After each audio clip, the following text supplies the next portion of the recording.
emulation is something that has become very popular. I've spent tons of time trying to find the right tools and resources I need to get the look that I want. Luckily, I discovered Dehancer. Dehancer is a plugin that uses very specific algorithms to closely emulate the look of film. Today, I'm going to show you how I use Dehancer to elevate my videos. Okay, so first we're going to hop onto the website. You can go to dehancer.com or you can click the top link in my description to get there. Once you get here, you're going to go over to products. In this products tab, they have all different softwares that you can get Dehancer for. They have a pro version and a light version. You can do your own research to see which one works best for you. Here's all their subscriptions that they have. It's available on both Mac OS and Windows. They also offer free trials, so if you want to test out all the features before purchasing, there's that option as well. So once you get it installed, you're going to hop over into Premiere Pro. Up in the Effects tab, you're going to come over here and search up Dehancer. I'm going to grab an adjustment layer, which you can find right here. Hit adjustment layer, click OK. Drag that onto your timeline. Make sure it's selected and then drag and drop or double click that onto your clip. So you'll notice when you first drag it onto your clip, it's going to come up super flat and really blue tinted. It's also going to have some film grain, which immediately I usually pop over and turn the film grain off, just so this way we have a clean slate to work with. First thing I'm going to do is going into the input tab, and this is where you're going to do your conversion. I'm going to go to camera, select this drop down, and Dehancer has specifically created a conversion LUT for pretty much every single type of camera and picture profile that you might shoot in. So for example, I shoot with a Sony FX3 in the S-Log3. So I'm going to go to this slog3.cine and convert. These are pretty self-explanatory. It's basically just, your exposure, then you have your temperature, your tint. I'm actually gonna make this a little warmer. I think I'm just gonna leave my tint where it's at. Defringe, if you don't know, is basically to help correct chromatic aberration. Since Dehancer uses such complex algorithms, you may experience some chromatic aberrations. In that case, you would go over to defringe and just kind of toggle that until it looks best. Next, I'm gonna pop into the film tab. And here's where you can get creative. So the default is this Kodak Vision 3 250D. Here is a long list of different films that you can emulate. Kodak Portra 400. I have a film camera personally, and I use the Kodak Portra 400, and I think that this is pretty spot on with how it actually looks. The Portra 400 is one of my favorite ones that I like to use. They also have the Gold 200, which is very popular. They have just a ton of stuff. They have Fujifilm, you can use any of those. Pretty sure they also have like black and white. So really, this is where you get creative. This is where you pick the look that you want. For this tutorial, I'm just gonna use the Portra 400. Then you can pop into the push-pull tab. As you can see, as I toggle this left and right, you can see how it changes. That is because Dehancer has closely emulated the authentic film look. Not every film picture is going to be the same. I think I'm just going to leave it at 0 for now. After you pick your film look, Dehancer actually recommends that you hop into the expand tab. This is kind of where you toggle your white point and your black point. So in this case, I think I'm going to bring a little bit of the whites back.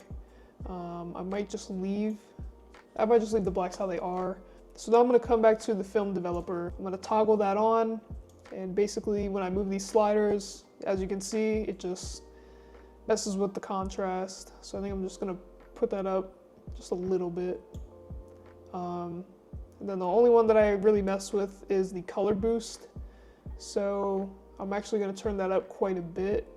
Quick thing to note, you don't have to choose the conversion LUT or anything. You can simply use this just for some of the creative features. So you could technically come over to the lumetri color, put your own conversion LUT, even put your own stylized LUT to it too, and still be able to use some of these features. I personally think it's way easier just to use Dehancer itself because they have all of those features without me even having to touch the lumetri color. Next is the film compression.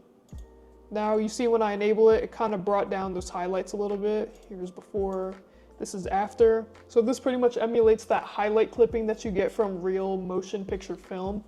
I personally am just gonna bring a little bit of those whites back into it. Bring this back up a little bit more. So before and after. I think that looks good. I'm ready to move on. I'm gonna open up the print tab, and the print tab is basically what you want your film to be scanned on. So here are a couple different options to choose from. You have a more flat, under contrast look. You have a Fujifilm print. You have the Kodak 2383, and then this glossy type of look. I personally really like the 2383. This is what I use on pretty much all of my videos. So after you do that, you can make some slight adjustments, like the target white, kind of change the white balance.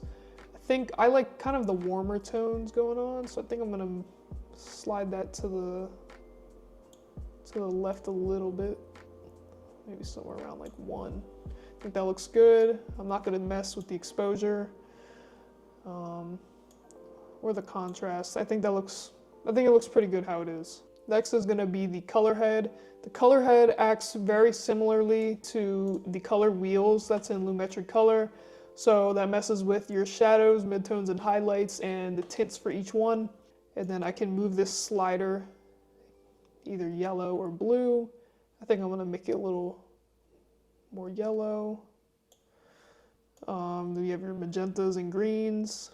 I think the more on the green side looks pretty cool. I might bring a little bit more reds in there as well.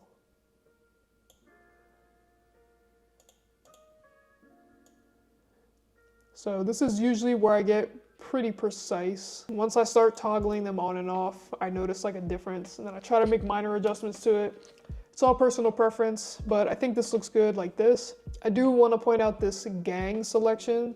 So if you click this and say you want to move one of the sliders, it pretty much moves all the sliders the same. Let me open this so you can see better.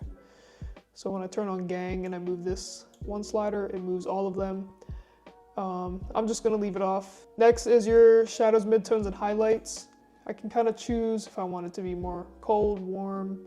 I think I like it on the warm side. My midtones, I might bring a little more green this time. And then I think I'm gonna put a little bit of more warmth into my highlights as well. So this is before, this is after. Very minor changes, but I personally think it adds a lot of character to my shot. The next 3 tabs is the film grain, halation, and bloom. So these 3 things is kind of a key feature about Dehancer because it really emulates that like Super 35 vintage film look. So I'm gonna open up the film grain here, and I'm gonna enable this. As you can see, if I look in the more highlighted areas, if I turn that off, no grain. If I turn it on, there's the grain. If I open up this drop-down menu, there's tons of different options as far as the type of grain you want. For example, if I go to 8mm, an 8mm is a much smaller film grain, so it makes it more prominent, whereas if I went to a 65mm, it's way less prominent. Now there's also a custom option. So if you really want it to be specific and make precise adjustments, you can move these sliders whichever way you want. Just for the sake of the video, I'm gonna leave it as is. Next drop down is the halation.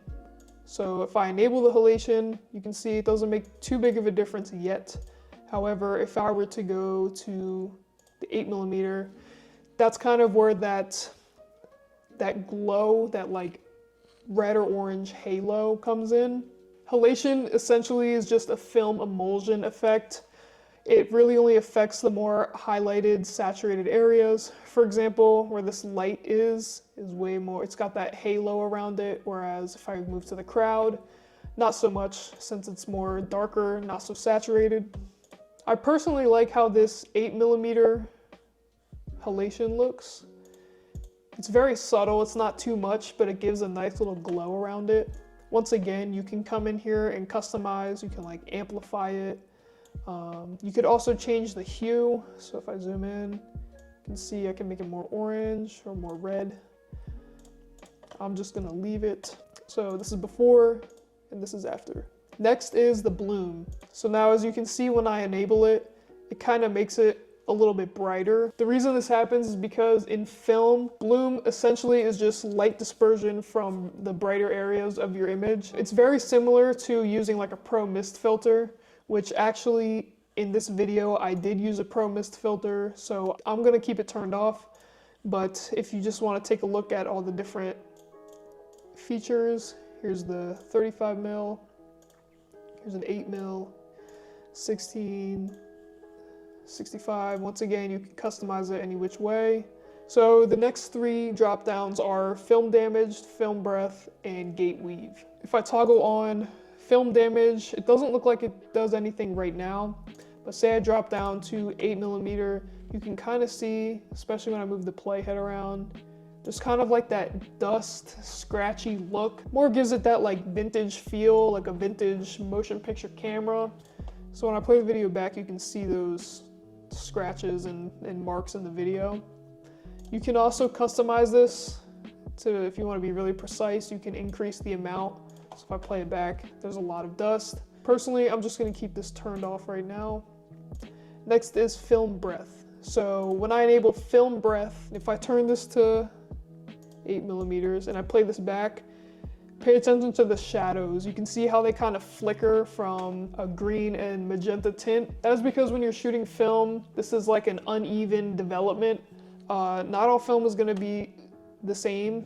So as you can see, there's like the flickering and the highlights. It kind of gives that like analog type of feeling. Next is the gate weave. So I'm actually going to hop over into this clip really fast and turn on the gate weave. And as you can see, immediately it punched in. I'm going to go to 8mm just so you can see the difference a little bit more. This shot that I filmed was static, so when I play this back, you can see there's kind of like that shake in there. So I'm going to keep that off here. Next is the overscan. Now, I really love this feature because I feel like it really brings that Super 35 vintage look. So when I enable it, immediately you can tell by the borders.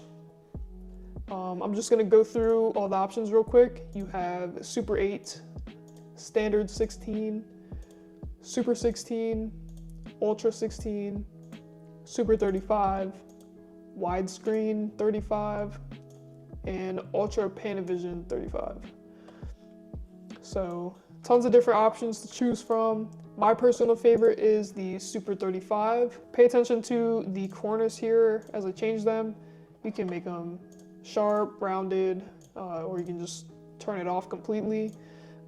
I usually like to keep mine at normal. If you come down to the exposure and turn it up, as you can see, the perforation changes. You can make them positive to make them white, or you can turn it off. I'm gonna keep it turned off. You can even change the orientation to horizontal if you really wanted to.